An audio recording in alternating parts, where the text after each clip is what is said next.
What's up, guys? Hey, how we doing? Wild couple days, huh?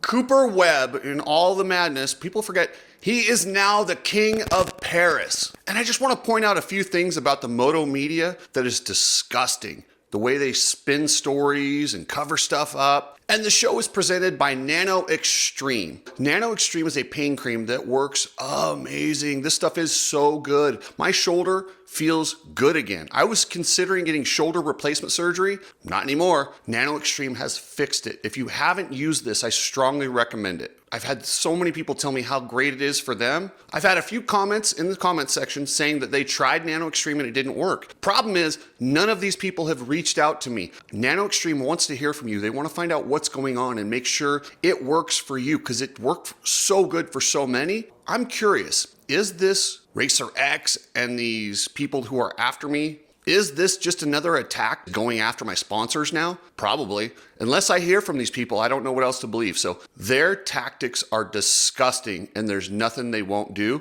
If you bought this cream and it didn't work for you, please reach out to me. I want to find out what's going on. I want to hook you up with Nano-Xtreme and we will get you taken care of. It's very suspicious that none of the people who made those comments have reached out to me. Head over to Nano-Xtreme, use code COOKSY and get free shipping. And I'm telling you, this stuff is amazing. It will change your life. Head over to the Coach Rob store. And by the way, I'm having Coach Rob on this week. I haven't had him on in a little while. I love talking to Coach. So we're going to break down all sorts of stuff. And as always, Coach does not bite his tongue. He gives you what he thinks. Head over to Coach Rob's store and get your vitamin bundles. They are for concussions, immune system, whatever you need to feel better.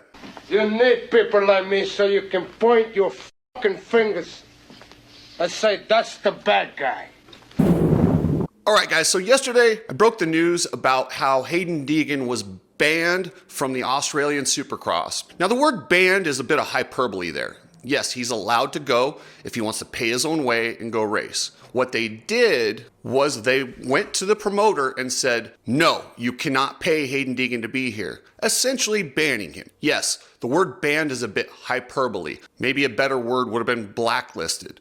But we're talking about verbatim. We're not talking about the actual facts of it. The facts of this situation are Deegan had a deal. The promoter moved mountains to make sure they had enough money to get Haiden Deegan, who the Australian fans love, over to this event. When the Lawrences found out, they kiboshed the deal at the last minute. Call it banned, call it blacklisted, call it whatever you want. That's what happened. For the Moto media to come out and spin their narrative that no, he's totally allowed to come. That's not true. It's ridiculous. Of course he's allowed to come and Anderson's allowed to come, but they're stars. Stars don't race off-season races without start money. They shut down their start money, essentially blacklisting both of these guys. So coming out now and saying, oh no, Steve Mattress telling people that's not true. He's not banned. He can still race.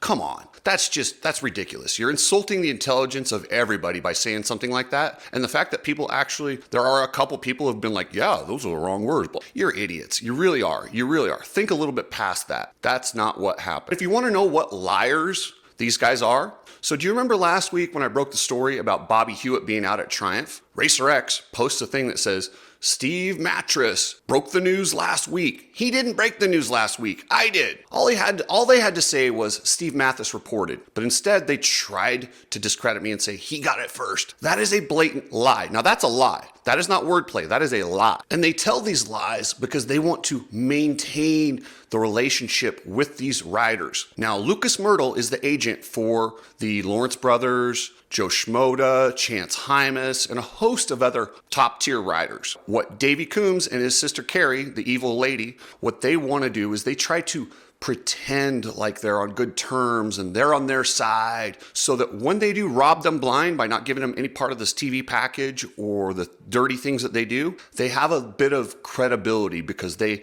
helped put out a media fire that was set not by me, but was set by their actions. Lucas Myrtle is the best agent in this business, and I stand by that. This guy's great. He busts his ass. He works harder than almost anybody I know. I have so much respect for Lucas Myrtle. That doesn't mean he's immune to making mistakes. He's made a couple. He was very upset with me over the Enzo Lopes deal. If you remember last year, Enzo Lopes signed a contract with Club MX. They had set the budget, went to sponsors, told everybody Enzo's their rider, and then Enzo comes in and says, nope, I'm not. I signed with Star. They didn't handle it properly. If you want to go back and watch those videos last year, go for it. I don't want to recap the whole thing, but Lucas was pissed. But I'm like, Lucas, I heard your side of the story. I heard Club MX's side of the story. I saw the contracts. I'm sorry, man. I called it how I saw it. And I really like Lucas. He has given me a lot of information throughout the years, and it's nice to have him available when I need to check and find out if something's true. He has done me a lot of solids that way. But that doesn't mean I'm going to cover for mistakes. And I don't think that was that bad of a mistake, and I don't think he should be that pissed off. Shutting down Haiden Deegan from going to Australia, that is a huge blunder on their part if they want to be the good guys. Now, if you want to be the bad guys, that's a great move. You know, you cut out your enemy, you do that, but you need to come out and say it. Stop pretending like, oh, we didn't do anything. We just said he's still allowed to race. That is a weak ass attempt at a narrative, and it's chicken. It's very, very chicken. And they did this, and it got out, which it did. What you do is you don't deny it. You don't say, oh, no, he's not banned, and you don't spin it. You come out and say, you know what? We don't like Deegan. We're coming back to our country. It's our home country. We don't want him there. He makes it the event uncomfortable. We want to go there. It's an off-season race. We want to enjoy ourselves, and we don't want him there. So that's why we did it. While that would still piss a lot of people off, that's the truth. You come out, you tell people the truth. It's crazy how we will forgive the truth.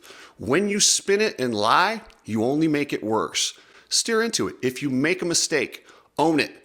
Own it and just say, hey, we didn't want Haiden Deegan there. We don't like him. I'll be honest with you. I don't like that, but I would respect it. Spinning it as he's not actually banned, it is so disingenuous. When are these guys going to learn? It's okay. In this day and age, all the information always gets out. It always does. You can say whatever you want, or you can think you're going to have, oh, because I have Racer X in my pocket and Steve Mattress and all these people who are big media outlets in the sport, they'll cover for me. No, it always gets out. In this day and age, stick with the truth.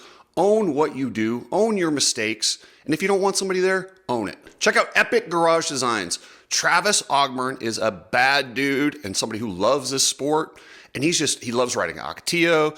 This guy just loves to make cool garage stuff. He will have your pit setup looking so good. Head over to Epic Garage Designs, check out their slat wall, their cabinets, and just send Travis a message. He's a cool dude. Go follow him on Instagram if you want to see some cool stuff. He loves his Instagram account, and he puts some good content up there. Check out Ride Strapped. They got the American goggles, and this is a company who really does care about the people in this sport, where it's going, and how to build this sport in the right way. And he's bringing me out next at the end of this month. We'll be going to a local race in his area, and as soon as I have the information on that, I'll put it out there exactly where we're going, and I would love to see a lot of you guys out there, but we'll have a lot of fun. So check out Ride Strapped, get your goggles, glasses, or shirts. Precision Transport, pretransport.com. This is a family-owned shipping company that believes in customer service. I've had a lot of motor people use them. Everybody is ecstatic about it. Club MX used them. The pricing is reasonable, the tracking is good, and the customer service is exceptional. Hit up pretransport.com. So Cooper Webb, man, this dude is a beast,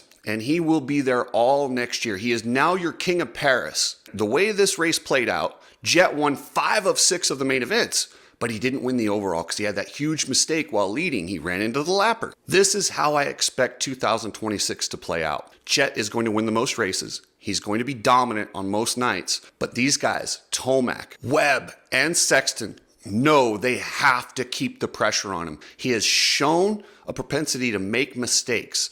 They need to be in a position to capitalize on those mistakes to take this championship down to the end. I don't think you're going to beat Jet on certain nights. If Jet's Jet, he's going to win, and there's nothing you can do about it. But you got to get second or third. You cannot have any of those bad finishes. Jet, on the other hand, will have a few of those bad finishes, and you got to capitalize on them. That's exactly what Cooper Webb did in France, and that's why he's now your king of Paris. And Jet's hitting this point in his career where people don't want him to win. He's so dominant. And this happens to everybody who's dominant. We don't want to see who's going to win when they line up. We want to know it's undetermined. That is what has kind of turned the tide on Jet last year. A lot of the booing, people were waiting to boo him. They don't want him after going undefeated outdoors. They don't want to go to the race knowing it's the Jet Lawrence show.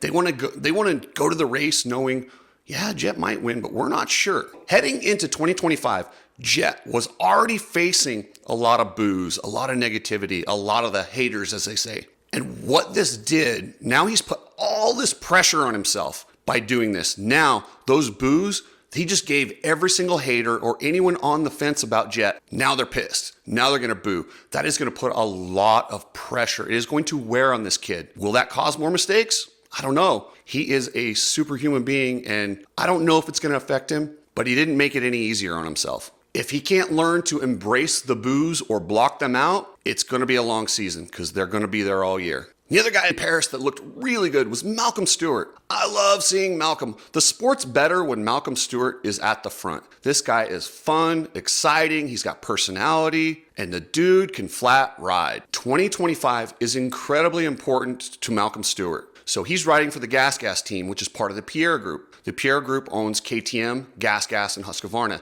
They are in serious financial trouble to the point where they're sending letters to their dealerships telling them, hold on, things will get better. It's really bad. Their budgets are going to go out the window. So anyone who doesn't already have a contract for 2026, don't expect to get one from the Pierre Group. With that said, there is a lot of good 450 talent, and to get a ride on a 450, you're going to have to put in some seriously top tier results. You're going to have to be on the podium. You're going to have to be battling up there in the front. So if Malcolm wants a top tier ride in 2026, he is going to have to be a contender. Malcolm Stewart is a guy who can win races if his head's in it and everything's clicking. He's going to have to make sure that's clicking all year long.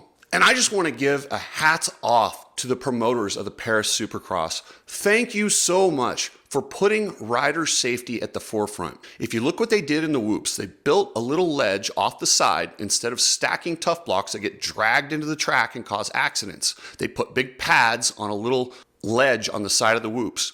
I've been screaming for this forever. This is exactly how you do it. Way to go, Eric Pernard and the group at the Paris Supercross for putting safety at the forefront. And the tough blocks or track markers that they use are like hollow, and they're also angled so they don't grab your foot pegs. They don't have these covers. You can run over them and then they pop out. It's not good to run over them, but it's not deadly like it is when you hit a tough block. And they also got those nets up. We need more nets. Nets that save riders. That was beautiful. Tom Vial would possibly have been out or injured severely if it wasn't for that net. They saved his season and possibly more with that by just being responsible. That's all I want. Just be responsible. This sport is dangerous no matter how you spin it. Let's add a little bit of safety features for these guys. Way to go, Paris Supercross. You guys are setting the standard in safety, and I sure appreciate it. Thank you to all the members. You guys are badass. It's $2.99